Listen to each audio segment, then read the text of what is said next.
Kadang, orang yang kita anggap keluarga, justru menjadi yang pertama melempar kita keluar dari rumah. Aku mengandung darah daging anak mereka, tapi bagiku, tak ada sedikit pun kasih yang tersisa. Dengan perut besar dan hati remuk, aku diusir tanpa belas kasihan, hanya karena aku dianggap tak pantas menjadi menantu. Tapi siapa sangka, esoknya, 10 mobil mewah berhenti di depan rumah itu. Dan saat aku turun dari dalamnya, wajah mertuaku seketika pucat, tak percaya dengan sosok yang berdiri di hadapannya. Inilah kisahku, kisah seorang wanita yang dibuang dalam luka, tapi kembali dengan kehormatan. Selamat datang di Gemiteling, tempat di mana setiap air mata punya cerita, dan setiap luka menemukan balasannya. Mari kita mulai. Suara langkah kaki mertuaku terdengar keras di lantai marmer rumah megah itu. Setiap dentum seolah menghantam dadaku yang sudah sesak oleh tangis yang tertahan. Aku duduk di ujung sofa, memegangi perutku yang kini semakin besar. Di dalamnya, ada anak dari lelaki yang dulu bersumpah akan menjagaku. Tapi hari ini, sumpah itu terasa seperti debu yang hilang tertiup angin. Perempuan miskin sepertimu tak pantas jadi menantuku. Suara mertuaku memecah keheningan pagi. Tatapannya tajam, menusuk, tanpa sisa kasih. Aku mencoba menjelaskan, mencoba menenangkan, tapi setiap kata yang keluar dari mulutku terasa percuma. Ia tak pernah mau mendengarkan, seolah keberadaanku hanyalah aib dalam hidupnya. Di pojok ruangan, suamiku berdiri kaku. Ia menunduk, seakan tak sanggup menatapku. Mas, tolong jelaskan pada ibu, aku tak berniat melawan, kataku lirih, tapi suaraku tenggelam dalam diamnya. Ia tetap tak berkata apa-apa. Hanya menggenggam ponsel di tangannya, pura-pura sibuk, pura-pura tak mendengar. Saat itulah aku sadar, aku sendirian. Air mataku jatuh begitu saja. Bukan karena dimarahi, tapi karena orang yang kucintai memilih diam ketika aku diinjak. Rasanya seperti dihujam ribuan pisau di dada, tapi aku tak bisa melawan. Aku hanya bisa mengusap perutku pelan dan berbisik, "Nak, kuatlah ya, Mama nggak punya siapa-siapa lagi selain kamu." Malam itu, aku terjaga dalam gelap. Di luar kamar, kudengar mertuaku berbicara dengan suara tinggi, membicarakan rencana untuk mengusirku setelah matahari terbit. Jantungku berdebar keras, tapi aku tak punya tenaga untuk melawan takdir. Kupandangi foto pernikahan kami di meja kecil, aku yang tersenyum bahagia di sampingnya, kini hanya menjadi kenangan pahit yang perlahan pudar warnanya. Aku tahu, mulai besok, rumah ini bukan lagi tempatku pulang. Tapi yang tak ku tahu, adalah bahwa Tuhan sedang menyiapkan sesuatu yang jauh lebih besar dari sekadar luka hari ini. Pagi itu, udara begitu dingin. Tapi kata-kata mertuaku jauh lebih menusuk daripada udara yang menusuk kulitku. Kemas barangmu sekarang juga. Aku tidak mau melihat wajahmu lagi di rumah ini. Bentaknya dengan nada tinggi. Aku memegangi perutku yang kian besar, mencoba menahan guncangan batin yang membuat seluruh tubuhku gemetar. Aku mohon, Bu, setidaknya izinkan aku tinggal sampai melahirkan. Demi cucu ibu, suaraku lirih, nyaris tak terdengar. Tapi wanita itu malah menatapku dengan pandangan jijik. "Cucu, aku tidak butuh cucu dari perempuan tak tahu malu sepertimu," katanya penuh kebencian, lalu menendang koper kecilku keluar dari pintu. Aku menatap ke arah suamiku yang berdiri di tangga, diam tanpa sepatah kata pun. "Mas, kamu gak akan biarkan aku pergi, kan?" tanyaku dengan suara bergetar. Tapi ia hanya menunduk, tak satu pun langkahnya mendekat. Saat air mataku jatuh, ia malah memalingkan wajahnya, seolah aku hanyalah bayangan yang tak layak dilihat. Saat itulah hatiku benar-benar hancur. Suami yang dulu bersumpah melindungiku, kini menjelma orang asing di rumah yang dulu kita bangun bersama. Dengan perut besar dan kaki gemetar, aku berjalan keluar dari gerbang rumah itu. Setiap langkah terasa seperti menginjak bara api. Suara tawa para pembantu di dalam rumah terdengar samar, seolah menjadi irama kejam dari kejatuhanku. Langit mendung menggantung, menandakan hujan akan turun. Aku menatap ke langit, menahan sesak yang menyelimuti dada. Ya Tuhan, kalau ini jalanku, tolong kuatkan aku. Aku nggak mau menyerah. Aku cuma ingin melindungi anakku, bisikku lirih di antara isak tangis. Hujan turun tak lama kemudian, membasahi wajah dan tubuhku. Tapi aku tak peduli. Aku terus berjalan, tanpa arah, tanpa tujuan. Dunia terasa begitu luas dan kejam saat tak ada lagi tempat untuk pulang. Namun jauh di lubuk hatiku, ada sesuatu yang berbisik, sebuah keyakinan kecil, bahwa setiap air mata yang jatuh malam ini, kelak akan dibalas dengan kebahagiaan yang tak terduga. Aku hanya belum tahu bahwa balasan itu akan datang dengan cara yang sangat luar biasa. Hujan semakin deras, membasahi seluruh tubuhku yang kini menggigil hebat. Aku berjalan terlatih di jalan setapak, sambil sesekali memegangi perutku yang terasa kencang karena kelelahan.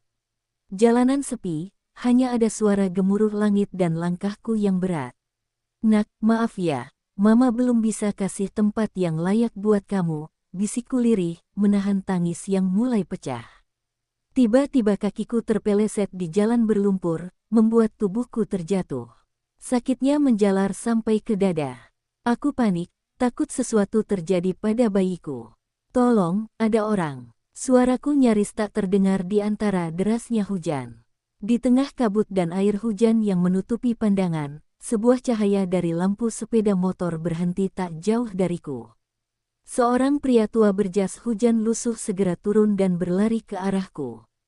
Astaga, Nak, kamu kenapa bisa sendirian di sini? Tanyanya dengan nada cemas. Aku menatap wajahnya yang teduh dan penuh iba. Saya diusir, Pak. Saya nggak punya tempat tinggal, suaraku gemetar. Tanpa banyak tanya, pria tua itu segera membantuku berdiri, menutupi tubuhku dengan jas hujannya. Ayo, ikut saya. Rumah saya memang sederhana, tapi setidaknya kamu bisa berteduh malam ini. Rumahnya kecil, tapi hangat. Di sana, aku disambut oleh istrinya yang lembut dan penuh kasih. Mereka memberiku selimut, makanan, dan segelas teh hangat yang membuat air mataku tak bisa berhenti mengalir. Kamu istirahat dulu ya, Nak. Besok kita pikirkan apa yang bisa kita bantu, kata istrinya sambil menepuk bahuku lembut. Aku hanya bisa mengangguk sambil memegangi perutku. Di dalam hati, aku berterima kasih kepada Tuhan. Mungkin inilah bentuk kasih sayang yang nyata, bukan dari darah sendiri, tapi dari hati yang masih punya rasa manusia.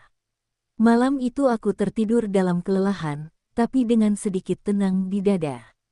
Di luar sana, hujan masih turun, tapi untuk pertama kalinya sejak aku diusir, aku merasa aku tidak sendirian lagi.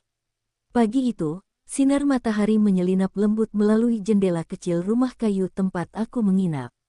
Aku terbangun dengan tubuh masih lemah, tapi hatiku sedikit lebih tenang.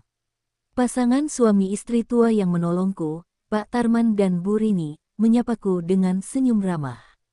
Kamu mau sarapan, Nak? Makan dulu, nanti kita antar ke tempat yang lebih layak, kata Bu Rini sembari menyiapkan bubur hangat. Aku hampir tak percaya, masih ada orang sebaik mereka di dunia yang semalam terasa begitu kejam. Saat aku menunduk mengucap terima kasih, air mata kembali mengalir tanpa bisa kutahan. Terima kasih, Bu, kalau bukan karena kalian, mungkin aku dan bayiku nggak akan selamat. Beberapa jam kemudian, Bu Rini mengajakku pergi ke kota. Aku punya teman di yayasan ibu hamil, mungkin dia bisa bantu kamu mulai hidup baru, katanya sambil tersenyum. Dalam perjalanan, perasaanku campur aduk antara cemas, takut, tapi juga sedikit harapan yang mulai tumbuh. Saat mobil kami berhenti di depan sebuah bangunan besar dengan papan bertuliskan, Yayasan Cinta Ibu dan Anak, aku tertegun. Di depan pintu, seorang wanita berpenampilan anggun menyambut kami. Tatapannya lembut, tapi penuh wibawa. Namaku Bularas, katanya pelan, aku dengar kamu sedang butuh tempat berlindung, ya. Aku mengangguk, tak sanggup menjawab. Bularas menatapku lama, lalu menyentuh pundakku lembut. Nak, kamu sudah cukup menderita. Sekarang waktunya kamu beristirahat. Di sini, kamu tidak akan dihakimi, kamu akan disembuhkan. Kata-kata itu membuat dadaku hangat. Rasanya seperti pelukan seorang ibu yang sudah lama tak kurasakan. Di bawah tatapan teduhnya, aku menangis lagi, bukan karena sakit, tapi karena untuk pertama kalinya, aku merasa aman. Malamnya, aku duduk di teras yayasan, menatap langit penuh bintang. Di dalam hati, aku berbisik, Tuhan, ternyata Engkau masih peduli. Mungkin ini awal dari jalan yang baru. Dan aku tidak salah, karena dari tempat inilah, hidupku akan berputar arah sepenuhnya. Hari-hariku di Yayasan Bularas berjalan perlahan tapi penuh makna. Di tempat ini, tak ada hinaan, tak ada cacian, hanya kehangatan dan pelukan yang tulus. Bularas memperlakukanku bukan sebagai beban, tapi sebagai anak sendiri. Ia sering menatap perutku sambil tersenyum, "Nak, bayi ini akan membawa keberkahan. Jangan pernah menyesali masa lalumu, karena Tuhan sedang menyiapkan masa depan yang indah." Setiap kali mendengar kata-katanya, hatiku bergetar. Luka di masa lalu seakan sedikit demi sedikit sembuh, digantikan oleh keyakinan bahwa aku masih punya arti. Selain dirawat, aku juga diajarkan banyak hal. Bularas membuka pelatihan kecil bagi ibu-ibu di yayasan, menjahit, memasak, dan membuat kerajinan tangan untuk dijual. Aku ikut belajar menjahit, meski awalnya hanya untuk mengisi waktu. Tapi entah bagaimana, jarum dan benang itu menjadi sahabat baruku. Dari situ, aku menemukan hal yang membuatku merasa berguna lagi. "Lihat, hasil jahitanmu rapi sekali," puji Bularas suatu sore. Senyum tulusnya membuatku hampir lupa betapa hancurnya aku dulu. Untuk pertama kalinya sejak diusir, aku merasa berharga. Bulan berganti, perutku makin besar. Tapi kali ini aku menyambut setiap tendangan kecil di perutku bukan dengan tangis, melainkan dengan rasa syukur. Di sini, aku tidak sendiri. Ada keluarga baru yang menerima apa adanya tanpa memandang asal-usulku. Setiap malam sebelum tidur, aku selalu berdoa, "Tuhan, jika anakku lahir nanti, aku ingin dia tumbuh di dunia yang penuh cinta, bukan kebencian seperti dulu." Aku tak tahu, doa itu ternyata akan menjadi awal dari perubahan besar yang menunggu di depan. Malam itu, Bularas menghampiriku di teras, membawa 2 gelas susu hangat. "Kamu tahu, Nak," katanya lembut, "kadang Tuhan sengaja menghancurkan hidup kita, supaya kita belajar berdiri di tanah yang lebih kuat." Aku menatapnya dalam diam, tapi air mata menetes tanpa bisa kutahan. Aku tak tahu, ucapan itu adalah pertanda bahwa sebentar lagi, Tuhan akan benar-benar mengangkatku dari tanah tempat aku pernah dijatuhkan. Suatu sore yang tenang, Bularas memanggilku ke ruang tamunya. Di sana, duduk seorang pria paruh baya berjas rapi, dengan senyum ramah namun berwibawa. "Ini adik saya, Pak Bram," kata Bularas memperkenalkan. "Dia pengusaha tekstil besar di kota. Saya cerita tentang kamu, dan dia ingin bertemu langsung." Aku menunduk gugup. Saya cuma mantan istri yang diusir, Bu. Saya nggak punya apa-apa." Pak Bram tersenyum hangat. "Kamu salah, Nak. Kamu punya keberanian. Dan bagi saya, itu jauh lebih berharga dari harta apapun." Nada suaranya lembut, tapi tegas, membuatku merasa dihargai seperti manusia lagi, bukan sampah seperti yang dulu mereka perlakukan. Hari itu, percakapan kami mengalir seperti air. Pak Bram banyak bertanya tentang hidupku, tentang bagaimana aku bertahan, dan apa yang ingin kulakukan setelah melahirkan nanti. Aku menjawab jujur, bahwa aku hanya ingin bekerja, hidup tenang, dan membesarkan anakku dengan cara yang baik. Pak Bram terdiam sejenak, lalu berkata, "Kamu tahu, di dunia bisnis, saya sering melihat orang gagal karena menyerah terlalu cepat. Tapi kamu kuat. Saya akan bantu kamu mulai dari awal, asal kamu mau berusaha." Kata-katanya membuat mataku panas. Entah kenapa, untuk pertama kalinya aku merasa Tuhan benar-benar menjawab doaku. Beberapa minggu kemudian, Pak Bram datang lagi membawa kabar bahagia. Ia ingin memberiku kesempatan bekerja di butik mewah miliknya yang sedang berkembang. Kamu bisa mulai dari bawah, belajar dari dasar. Tapi aku percaya, kamu akan cepat naik kalau kamu sungguh-sungguh. Aku menatapnya dengan mata berkaca. Pak, terima kasih. Saya janji, saya nggak akan menyia-nyiakan kepercayaan ini. Sejak hari itu, hidupku mulai bergerak lagi. Perlahan tapi pasti, aku melangkah keluar dari bayang-bayang masa lalu, menuju kehidupan baru yang bahkan tak pernah kuimpikan sebelumnya. Malamnya, saat aku berbaring sambil mengelus perutku, aku berbisik lembut, "Nak, lihat ya, Mama mulai dari nol lagi, tapi kali ini bukan untuk mereka yang menyakiti, melainkan untuk kita. Untuk masa depan yang lebih baik." Aku tidak tahu, langkah kecil yang kuambil hari itu akan menjadi awal dari kisah besar, kisah balasan takdir yang kelak membuat dunia terdiam melihat siapa aku sebenarnya. Waktu berlalu cepat. Hari demi hari kujalani dengan semangat baru di bawah bimbingan Bu Laras dan Pak Bram. Perutku semakin besar, dan setiap tendangan kecil dari dalam rahim menjadi pengingat bahwa aku punya alasan untuk terus bertahan. Hingga pada suatu malam, rasa sakit itu datang, tiba-tiba dan sangat kuat. Aku menggenggam spray, menahan perih yang rasanya menembus tulang. "Bu Laras, saya mau melahirkan." Teriakku di antara tangis dan rasa panik. Dengan sigap, Bu Laras memanggil dokter dari yayasan. Semua orang berlarian membantu. Di tengah rasa sakit yang luar biasa, aku hanya bisa berdoa, "Tuhan, tolong selamatkan anakku. Biarkan dia lahir dengan selamat, meski ibunya dulu pernah dibuang." Beberapa jam kemudian, tangisan nyaring memenuhi ruangan. Seorang bayi laki-laki mungil dibaringkan di dadaku. Hangat, lembut, dan penuh kehidupan. Tangisnya menjadi musik paling indah yang pernah kudengar. Aku menangis terseduh, memeluknya erat. "Selamat datang di dunia, Nak. Maaf ya, Mama belum bisa kasih rumah megah, tapi Mama janji kasih cinta yang gak akan pernah habis." Bu Laras ikut menangis di sampingku, sementara Pak Bram menatap dengan senyum haru. "Anak ini lahir dengan takdir besar," ucapnya pelan. Dan entah kenapa, kata-kata itu membuatku percaya hidupku benar-benar akan berubah. Beberapa minggu setelah melahirkan, aku mulai bekerja di butik milik Pak Bram. Awalnya aku hanya membantu menjahit dan melayani pelanggan, tapi semangatku membuat semua orang kagum. Setiap jahitan yang kuselesaikan seperti menjahit kembali kepingan hatiku yang dulu hancur. Bu Laras sering berkata, "Nak, luka masa lalu itu seperti benang kusut.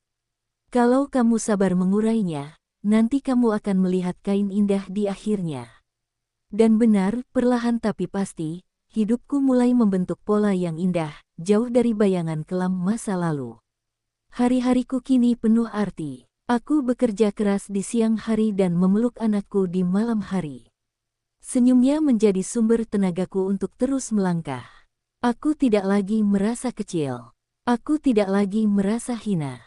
Karena dari anak kecil itulah, aku belajar arti sebenarnya dari kekuatan, bukan membalas dendam dengan kebencian, tapi membuktikan bahwa aku bisa berdiri lebih tinggi tanpa perlu menjatuhkan siapapun. 3 tahun berlalu sejak aku diusir dari rumah itu.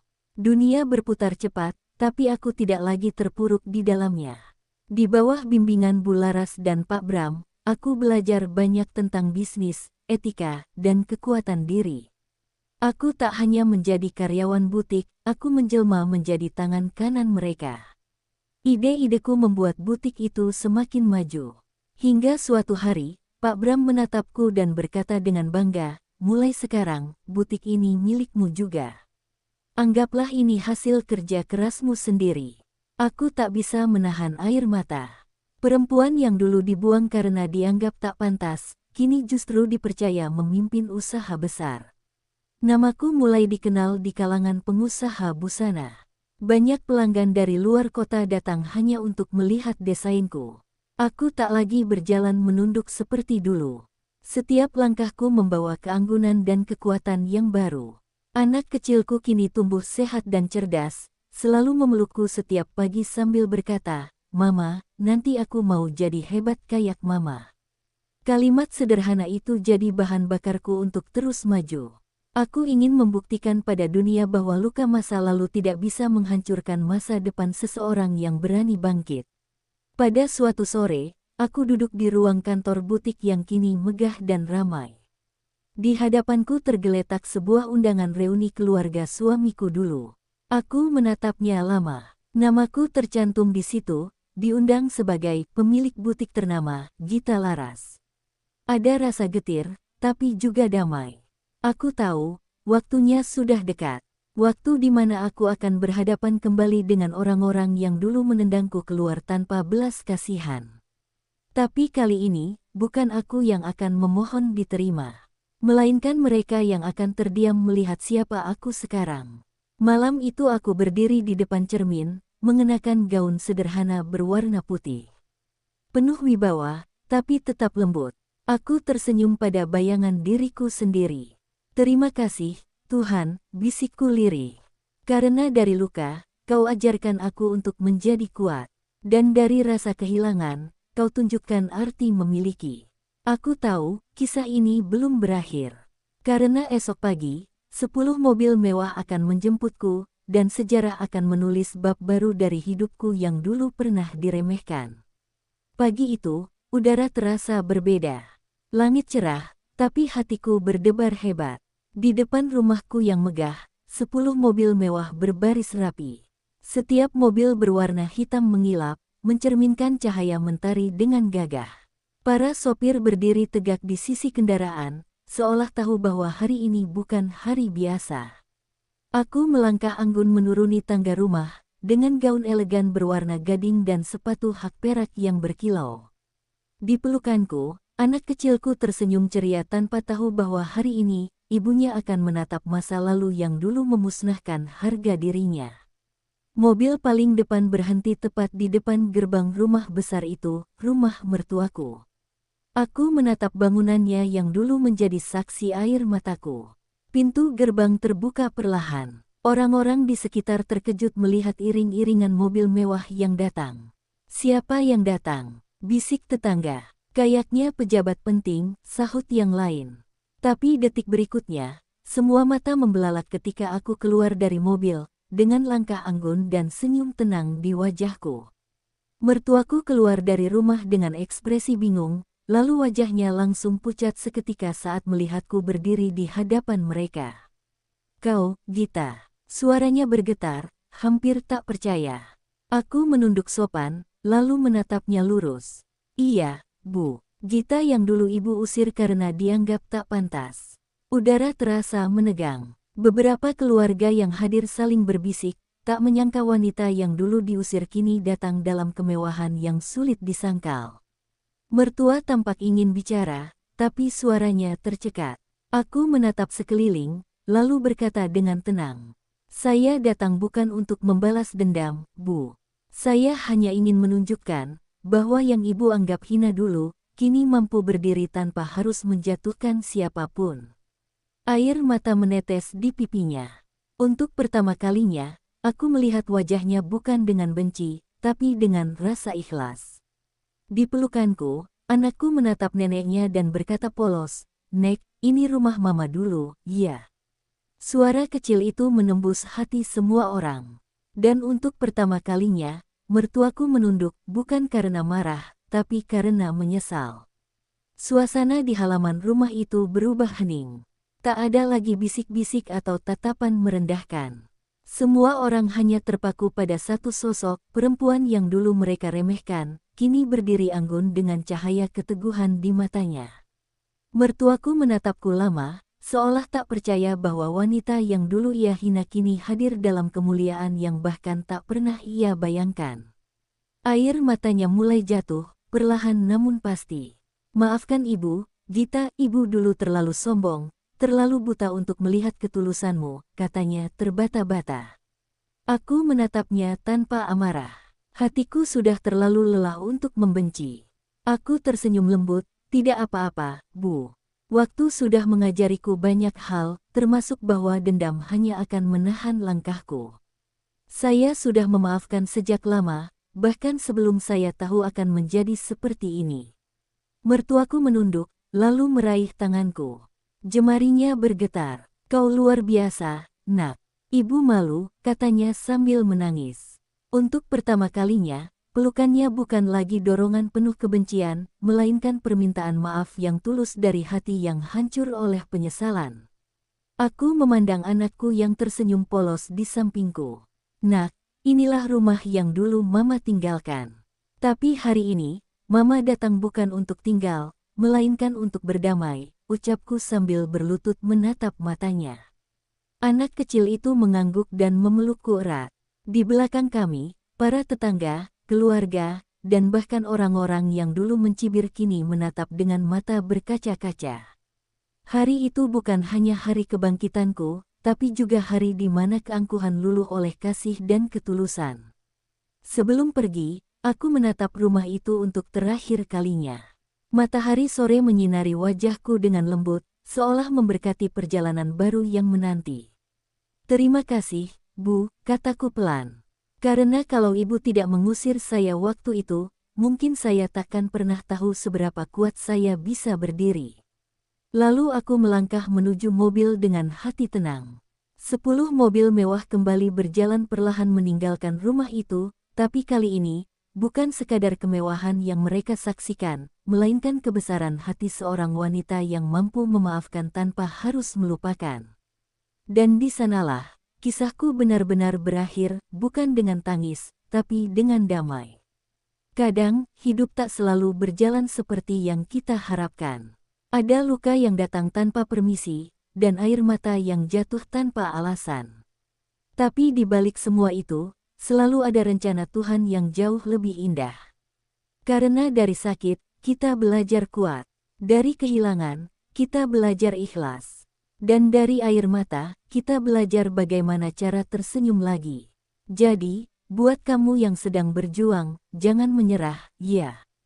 Percayalah, setiap kisah sedih pasti punya akhir yang bahagia, hanya waktu yang tahu kapan tibanya.